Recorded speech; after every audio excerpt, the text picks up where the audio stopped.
Suatu malam, usai sholat Isya, berjamaah bersama baginda Rasul Muhammad, Abu Hurairah pergi keluar hendak memenuhi kebutuhannya. Tiba-tiba seorang wanita dengan penutup muka atau niqab menemuinya, berdiri di tengah jalan. Tubuhnya gemetar menunjukkan kegelisahan. Ada goncangan batin yang ia rasakan. Dengan suara terdengar parau, begitu berat. Ia memanggil sahabat Nabi itu agar berhenti sejenak, sudi memperhatikan dan mendengarkan keluhannya, curahan hatinya. Wahai Abu Hurairah, aku sungguh telah melakukan dosa besar. Apakah masih ada taubat? Apa dosamu? Aku telah berzina, dan telah kubunuh anak dari hasil perzinaanku. Celaka kamu! Celaka kamu! Demi Allah tak ada taubat bagimu. Sahabat Nabi itu rupanya tak tahan memendam kecemburuan akan agamanya. Tak tahan mengetahui kemungkaran yang telah didengarnya. Begitulah jiwa para sahabat. Bahkan setiap jiwa orang yang beriman. Namun, lain halnya dengan si wanita tadi.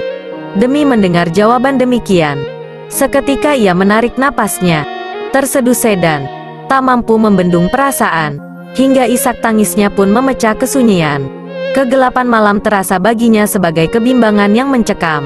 Abu Hurairah pergi berlalu meninggalkannya sendiri, berdiri dalam kesedihan yang mengiris hati. Namun di sepanjang jalan, langkah kakinya terasa berat, pikirannya berkecamuk, dan batinnya berdebat. Aku telah memberi fatwa, padahal baginda Rasul Muhammad masih ada di antara kami. Ia renungi ucapannya tadi, mencoba insafi diri. Allah Maha mengetahui segala sesuatu, mengetahui setiap rahasia hati dan segala yang tersembunyi. Ya'lamu sirra wa akhfa, mengetahui tangisan batin seorang wanita yang telah mengakui dosa-dosanya, mengetahui kesungguhan dan ketulusan taubatnya, mengetahui kerinduan jiwanya akan ampunan dan kasih sayang. Dan sesungguhnya Allah Maha Penerima Taubat lagi Maha Penyayang. Di pagi buta sekali, Abu Hurairah segera menemui Nabi Muhammad, menyampaikan kejadian yang telah dialaminya, tentang wanita yang ditemuinya semalam, tentang kegelisahan dan pengakuan dosanya, juga tentang jawaban yang telah disampaikan kepada wanita tersebut hingga membuat perasaannya sedih dan pilu tak terkirakan. Nabi Muhammad terkejut mendengarnya, dan seketika itu juga bersabda, Inna lillahi wa inna ilaihi rojiun. Kamu, demi Allah, hai Abu Hurairah, celaka, celaka. Di manakah kamu dari sebuah ayat yang artinya, dan orang-orang yang tidak menyembah Tuhan yang lain beserta Allah dan tidak membunuh jiwa yang diharamkan Allah untuk membunuhnya kecuali dengan alasan yang benar, dan tidak berzina.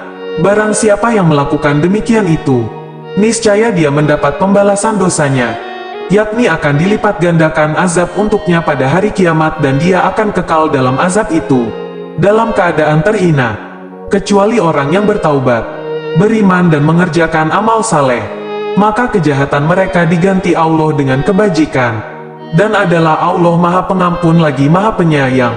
Al-Furqan 68-70. Sesaat setelah Abu Hurairah undur diri dari hadapan Nabi Muhammad, ia pun segera pergi mencari wanita yang ditemuinya semalam di segenap penjuru kota Madinah. Bertanya ke sana kemari, siapakah yang bisa memberitahu kepadanya tentang keberadaan wanita itu? Sampai-sampai ada segerombolan anak kecil meneriakinya, Abu Hurairah sudah gila. Namun ia tetap tak peduli. Pencarian terus dilakukan, sampai tiba waktu malam. Dan akhirnya ia menjumpai wanita tersebut di tempat semula. Tergesa-gesa ia menghampirinya, lalu segera memberitahu apa yang telah disampaikan Nabi Muhammad tadi pagi, bahwa baginya masih ada taubat.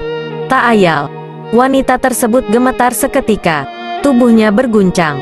Kali ini bukan kegelisahan yang menjadi sebab, namun kebahagiaanlah yang telah merasuki seluruh jiwa raganya. Kebahagiaan yang tiada taraf. Dahaga rindunya telah hilang dengan seteguk ampunan yang diperolehnya. Masih dalam suasana haru campur bahagia, ia berkata kepada Abu Hurairah, Aku memiliki sebidang kebun, dan mulai saat ini juga kusedekahkan untuk orang-orang miskin sebagai tebusan atas dosaku. Setiap anak manusia berpeluang untuk berbuat salah, Namun sebaik-baik orang yang pernah berbuat kesalahan adalah yang tidak melakukannya berulang kali. Seorang mukmin tak boleh kehilangan tongkatnya 2 kali. Sebesar apapun dosa itu selain syirik kepada Tuhan, maka dengan kesungguhan taubatnya semua akan terampuni. Bahkan Nabi Muhammad menyatakan dirinya sebagai pemberi syafaat bagi orang-orang yang berbuat dosa besar dari umat ini. Bersemangatlah untuk mengubah mendung hitam masa lalu, karena langit masa depan mungkin berganti cerah.